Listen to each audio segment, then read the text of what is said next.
Hi, so we have a special guest today. So I've always been speaking about Trupti Mahendrakar, just such an inspiration to me and all my students. There's not a single student whom I have not mentioned about Trupti, and today she's come all the way from Florida to India to Bangalore, and here she is to.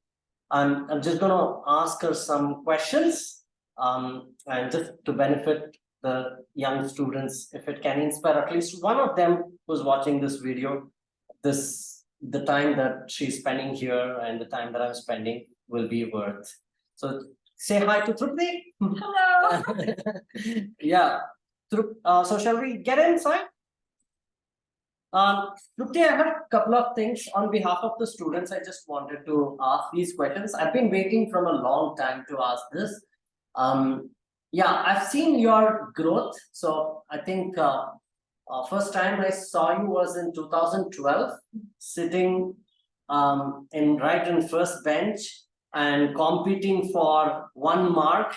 And then by mistake, I gave 1 mark extra, not by mistake, by choice, I gave 1 mark extra to a student who was next to you, and then literally you were like ferocious and you wanted to get that 1 mark, and then I love that attitude of yours, and then you didn't make it happen. So back then I was not understanding what drove you to be so so what do you call that as perseverance. What drove you to be perceived that what is that one reason which is driving you right from 2012 to 2023 right now?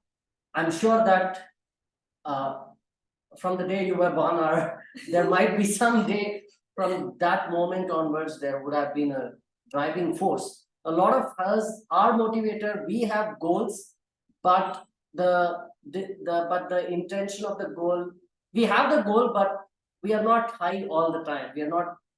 We lose the hope and then we fall down. What is that is driving you right from 2012 to now?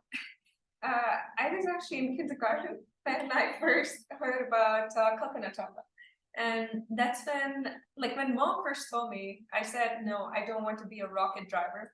And then I don't know what happened that night. I woke up the next day and I said, I want to be a rocket driver. And I was jumping around. Okay. So ever since then, I had decided that I want to be an astronaut. Okay. And having that goal in mind, I planned out a little path. And that path may not go as planned, but at least it gives me a direction towards my goal. And so that has been an obsession to me, rather than just something that I aspire to be. It's more of an obsession. I need to have it. Okay. So that is what has been driving me. So having a goal is a driving force?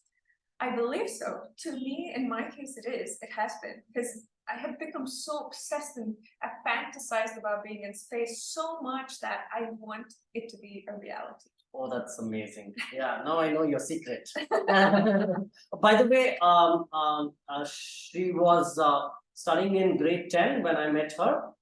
2012, 13. She was studying Java in grade 10.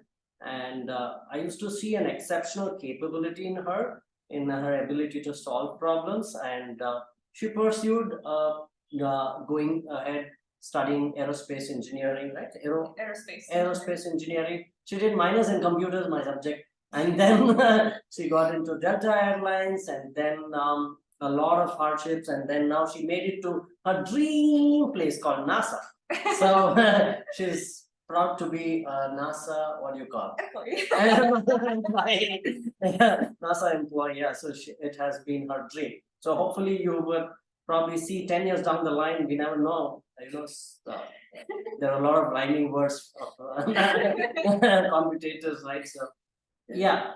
So I understand the driving force was the goal and being obsessed about your goal, right? So you fantasize about your goal, right? So that is what has been driving. So has there been any hurdles in your achieving goal? I know that by your laughter, I can understand there might have been thousands, millions. First of all, are hurdles expected in achieving the goal? So, Oh, absolutely. If you don't fall, you're not going to climb. okay. So Yeah. that itself is the underlying statements about achieving something to getting to a checkpoint or a goal. So yeah. So there's no easy way out. No. Oh. So I always used to tell a story to my students. That is, when you start your car, you want to reach airport. When you start your car or when you start your bike, are there going to be humps? Are there going to be signals? Are there going to be potholes? Are there going to be take diversion? Yes, definitely. But if you wait for all the signals to be green, for all the potholes to be fixed, for all the humps to be cleared, and then begin your journey, you're never going to reach even the first step, right? So I think it's well said that you just cross the hurdle and move forward, right? So Yes, absolutely. and then, can you share one of your hurdle that you had, especially during the school days, because the audience over here are students who are young aspiring programmers, Yeah. like grade 5 to grade 12 Yeah. plus. So Okay. those are the audience, and then of course their parents are also watching. Okay. What was the biggest hurdle that you crossed? Of course, you would have forgotten, but it was Yeah. So when I was in Anandpur in Andhra Pradesh, where our first language was Telugu, and then I was there till 6th grade. I was doing pretty well, and I was in the state syllabus over there, and I moved to Ryan International School for my 6th grade. So I was there from up until 5th grade, and when I moved here for my 6th grade, I had this huge issue with language barrier, and my parents were busy too, so they weren't able to spend that much time with me with school and whatever else. So obviously, I started performing really bad in math and all the classes. Oh, I can't believe that you were bad in math. Okay. It was horrible, completely horrible. And I didn't know what was happening at the time. And I just didn't understand the concepts. Nothing made sense. And that kept on going until my basics of math, all of that was completely messed up. And then when I finally figured it out, like, reading books, and I got some help from really good teachers, when they sat with me and they taught me, I developed this intense passion for math that I would not stop solving math problems. For fun, I would solve math. It's a very nerdy thing to do, but I really enjoyed it. And so I actually enjoy mind games too now. Oh, okay. Puzzle side. Yeah, puzzles and stuff too. So this actually, I carried this with me for a long time. But before I go into my undergrad life, in 8th grade, I never really enjoyed chemistry. I always was passionate about math and physics. And one time, our teacher in 8th grade, she comes to the class. She was very frustrated. This was after our midterm 2, and we had midterm 3 or final exams left. She told us, she looked distraught, and she's like, all you have to do is just read 1 page a day. How hard is that? Wow. Until the end of your school. I'm like, that for some reason, yeah, that was doable because it's 1 page a day. How hard is it? And it stuck with me. And I went home that day. I looked at the number of pages I had. I looked at the amount of days I had. I divided them to see how many days I had, how many pages I had to read every day. And for some reason, it got so into me that I knew that chemistry book, 8th grade chemistry book, inside and out, back to forward, back to the front to back. And yeah, that's a golden nugget. Yes, It's a golden nugget. Yes. So it's basically what I was mentioning to you in the morning. Everything that is hard are just series of steps which are easy. Exactly. Right? So your teacher, you were fortunate to get a teacher who just shared this, like just study 1 page a day. That's all, the job is done. I think it's the golden nugget that each one of you watching should leverage this. Just 1 page a day. Boond boond se sagar banta hai, drop by drop an ocean is formed, right? So it's practically, she has experienced it, and yeah, you made Your chemistry became very easy, and then you got good marks in that. Oh yeah, I got 97. From what From was 70, so 70, 80 to 97. And I think that's pretty good. And I may have even gone to 60. I should go back and look at my book. okay. But honestly, like this has helped me out so much that even now when I go to work or when I'm getting a PhD right now, I make a schedule every day and I break everything down into simple steps and I'm like, Trupti, just solve this, this, this, and this, and then you'll get to the goal for the day. Oh wow! Yeah. Wow. That's very nice experience about your high school. Yeah. So now let's say fast forward. So you are in 12th, and then you are aspiring to be an astronaut. And how did you get an idea to break through and then figure out to do aerospace engineering? And I'm sure that you are from a middle class family. How was your journey to figure out to do an aerospace engineering? It's so expensive. And how did you manage to do that? Yeah, so I was fortunate that my parents were very supportive. When I told them, they helped me figure out what degrees that I needed to become an astronaut. And then I figured out it was aerospace engineering, especially astronautics track.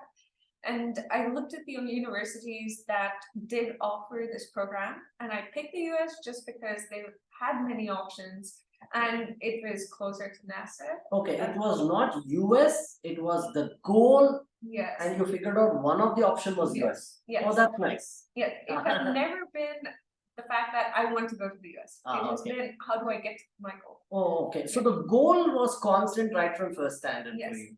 Okay, Yes. so Yeah. is it the same goal even now? Yes, it is. Okay, go ahead, go ahead. Yeah, so that's how I ended up in the US. And so I started temporary. But one thing that did help me out to go to the university was getting a good scholarship. So Dad and I had this agreement that I would only go if I got a good scholarship. And I was fortunate enough to get about 50%, 60% scholarship, I believe. And I was lucky that my parents were able to help me out with the rest of the money.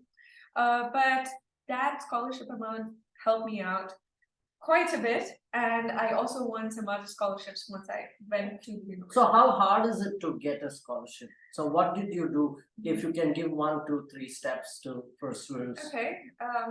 First, study hard. Right? Study hard, okay. Yeah, 11th and 12th. do the best you can. Okay. Right? And it's not the grades matter, but make sure that you are interested in the subject. Otherwise, it is going to be tough. And other things that do help is public support, public help, doing Like public work, sorry. I remember, yeah, NGO, you Yeah, had yeah. done an NGO Yeah. activity. Doing public help. And then I was also somehow it kind of helped me out that I was very curious about a lot of things. So I was doing all these projects on the side. So that somehow Like helped me out. projects like Okay, so one of the ones that I did was a house locking system. So I built an app and then I controlled the house door lock from my that phone. is what the Java classes during that time? Yeah, during that time. 11th and 12th? Yeah, Oh, okay. Yeah, I did that, and then I also did this water conservation project, which it's to use atmospheric water condensers, atmospheric water vapor to condense it and get pure water. That was mainly focused for the slum and poverty here in India. It was for a special cause because I knew someone who was suffering from not having clean water, and I wanted to help them out. So without knowing all of these projects helped me out. So I would. So how did this project actually help you to get scholarship? You literally prepare a profile presenting these projects. So you have to write an essay about yourself. Okay. When you apply for schools. Okay. And in that essay, you list all of your experiences, your hobbies, extracurriculars. And in that, I had also listed these projects that I was part of or I had worked on. Oh, okay. So that helps. And you also have to take SATs and TOEFL. Yeah. Those are the common entrance exams. But I don't know for how much long they will have those exams. Yeah. So yeah. The rules might change. Yeah, rules might change. So I'm not up to date on it. Oh, okay. Yeah. So those will help. But I have also been asked this question popularly, like it's a popular question, how do I go to the US to study? And I honestly recommend you to go to the US to study if that helps your goal. Oh, helps Right. to achieve the goal. Yeah, Okay. it helps achieve your goal. Otherwise, what is the point? India has great education too. Mhm. And if you want to be in the space industry, that's another question I've been asked. If you want to be in the space industry and you can't afford to go to the US, even like without scholarships, it does get hard. You could ask for a loan, but interest rates are high. So if you can't afford it, then I do recommend doing a bachelor's here, Okay. right? If you can't get into aerospace, you can always do mechanical engineering. Stay within the STEM field. Oh, You can okay. even do physics, space physics. Okay. And then for your master's, you can always go abroad wherever and apply for research assistantships, Mhm. where your master's and PhD, or just master's, is fully paid for. Research assistant. Okay. Yeah, research assistantship or graduate teaching assistantship. Teaching assistant. Yes. Yeah. And that way you're fully covered and do the best you could possibly do. So your entire course fee will be covered there?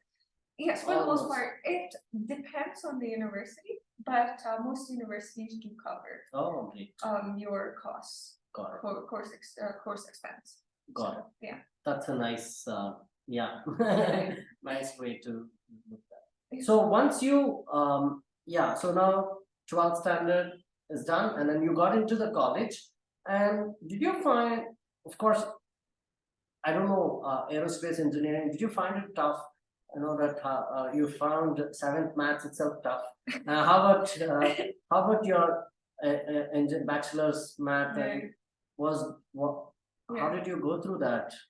Okay, so when I got to Embry-Riddle, that's where I got my bachelor's from. Name? Embry-Riddle Aeronautical University. Okay. That's where I did astronautical engineering, which is part of aerospace engineering. When I got there, I saw rockets and aircraft around me that I was so immersed in that atmosphere that I told myself I'm going to be the best aerospace engineer I could possibly ever be. And at that point, I was a little bit more mature than when I and I told myself that if my younger self were to meet me, I would want to be so proud and so happy that I'd want to jump for 2 straight hours out of excitement. So that's how proud I wanted to make my younger self. And so I turned myself into a competition. So I was watching my growth. Because most of the times you're working on something very specific that not many people around you will know. Yeah. So how do you progress? So you will have to look at your past self. And so this math, this was fun because I enjoyed math so much after practicing so much that whenever I couldn't sleep in the night, don't tell my mom, she prefers that I sleep. But whenever I couldn't sleep in the night, I'd stay up solving Calc 3 Oh my. on my desk because I had so much fun. It was just, my brain would just do its thing and it was just so fun. Yeah, so this is the biggest solution for everybody who overthinks. I have a lot of students, engineering students, who get into overthinking. So the moment you do not get sleep and you're overthinking, sit and solve math, guys. That's it. And then you will get a job from NASA. Of course, you have to do a lot of things. But jokes apart, so the point is, do not get into too much of thinking. Do not worry too much. Get into actions. I feel that that is what has helped her to overcome the hurdle. So one full math book. How do you overcome? Just do 1 page a day. That's it. That's you get into aerospace engineering. You see a lot of difficult stuff. So how do you overcome? Just do one thing at a time. Get into actions rather than just thinking. Don't get into overthinking. Of course, you should think the right things. So she thought of a lot of calculus. Calc 3? Yeah, calculus 3. Calculus 3. So overthinking about calculus 3 is much better than just overthinking. Okay. That's so nice. Yeah. Fast forward. So you completed your aerospace engineering and then What happened, sir? Okay, so this was fun. When I was doing my aerospace engineering, like I said, I wanted to be the best out there, best version of myself. So I had a pretty high GPA, and I had research publications, and I had this research as an undergrad, which is becoming more and more common, but not too common at the time. And I thought nothing could stop me, right? So I got into Delta Airlines. I was working there. Everything was going great. I thought I'll work for a couple of years and then move on for master's, PhD. But COVID happened, and I was at Delta Airlines. I was working on something that I was very passionate about, looking at spacecraft too, and working on avionics. It was fun. And all of a sudden, COVID happened, and I lost my job within a day. And at that time, when I lost my job, I wanted to come home, but because of COVID, India had blocked all of its flights. Oh. And the US told me, the immigration told me that I have 60 days or 60 or 90 days to find another job or to go back to school or I'd be deported. I'm like, where would I be deported to? Because my home country does not want me right now. Oh my God. And so within a day, like within a matter of seconds, I thought everything was done because everything that I'd worked hard for just came crashing down. But then I found an opportunity within it. I knew that to become an astronaut, a PhD would be highly beneficial. And I had plans of going back to school, but I was like, why don't I go now? Not better than any other time. So I did apply for a PhD at Florida Institute of Technology, and I was lucky enough to get it. I get a seat there, and so I started my PhD, and I did not get deported, and I'm in my home country now, without having to be kicked around, right? And yeah, and so something else about NASA is that I have been passionately wanting to go to NASA forever. Yeah. And especially the branch that I will be working at or have worked at, I have been trying to get into that branch for the last 8 years. Wow. And there have been a lot of hurdles, like I've gotten offers, but it wasn't for the right person, not right person, but under the right circumstances. And I couldn't take that offer. So it was very up and down, and it's very hurtful sometimes, right? But I finally got it. Wow. I finally made it to Yeah. goal. So in fact, the moment she came in the morning to the house, and then she said, sir, I finally have got it. Like, yeah. Yes. So it has never been an easy path, even though like I've had this goal, I had this whole path planned out.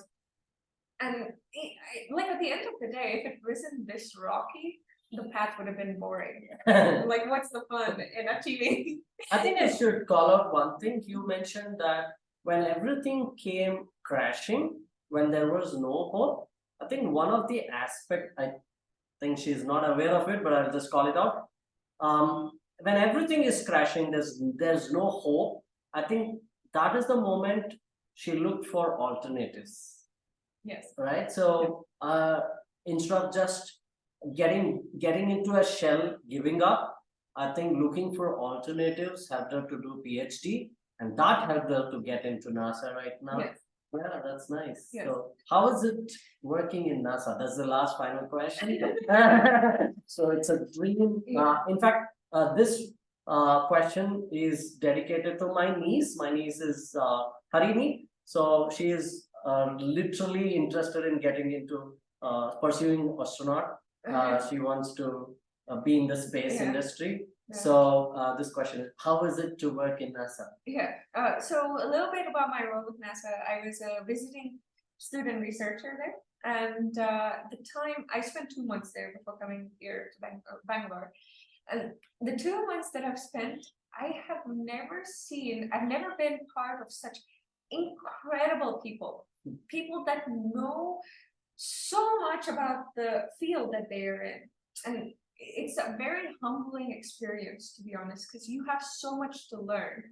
And so I was helping out with the Mars sample return mission, and it is to bring back samples from Mars. Oh, Yeah, I was helping with the rendezvous and capture operations of the samples around Mars's orbit, and there was so much to learn.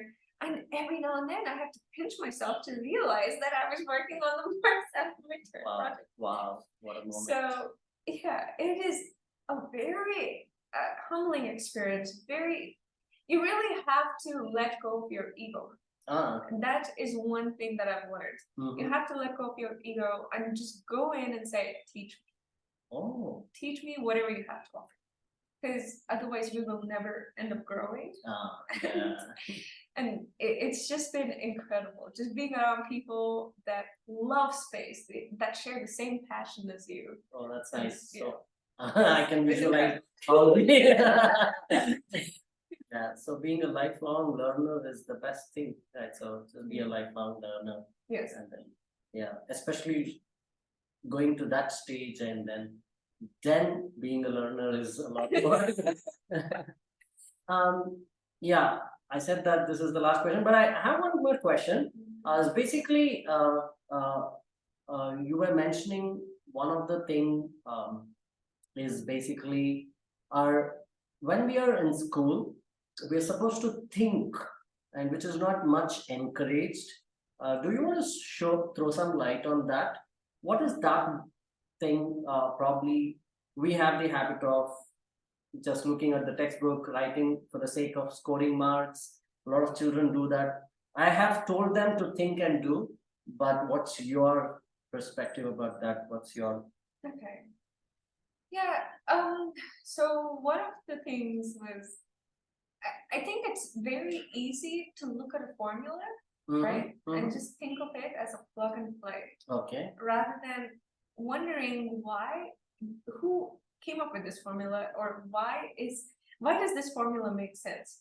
Trying to go into that level to understand what does this mean, Okay. and what is it representing. So that's Right. important rather than just taking the formula. What is? Absolutely. Oh, okay. Because Get if into you- the formula, go behind background of the go formula. behind the formula and understanding what it really means. Because I think this is the youngest generation that India has to offer, right?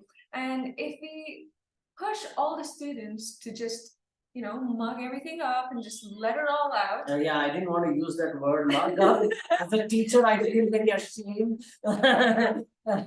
But I think most of us, when I was a student, I was blindly, of course, I used to understand a lot of things, but I used to by heart vomit it in the exam. I was a topper of the school, and but I'm sure there are a lot of changes that is happening recently. But if we can emphasize that further, that would be good. Yeah, because I think that the people that really make a difference, that come up with new technology, are not the ones that just blindly accept a formula, but it's the people that understand the foundation of physics and just science in general, right? Because that's where everything starts. That's where we have started. Yeah. And it is very important for us to understand Wow. all of this. That's nice. Yeah. So yeah, so thank you very much, Trupti. Wish you all the best for all your future, and then thanks for spending time to all the audience. So I would wish to invite all my students and make her give a speech on Codathon, but of course November she's not there. Maybe December she is there, but I didn't want to miss this opportunity. So that I did one recording in my studio, so in my classroom actually. So pardon me for all the mistakes. If the audio quality is not okay, I'm sorry, but I just want to ensure that Thrupti talks to the next generation, and she is very, very happy to help any aspiring aerospace engineering in whatever way she can. She wants to give her a helping hand. If anybody is interested, you can always reach out to me. I will connect, and you can connect to Trupti. So that's one thing for all the viewers who watch this till the end. Right? So, right, Trupti, is it Yes. okay? Yes, absolutely fine. Yeah. So they can reach out to you and let me know. Yeah. So, yeah. Okay. Thank you so much. Yeah, thank you. Wish you all the best. Thank you.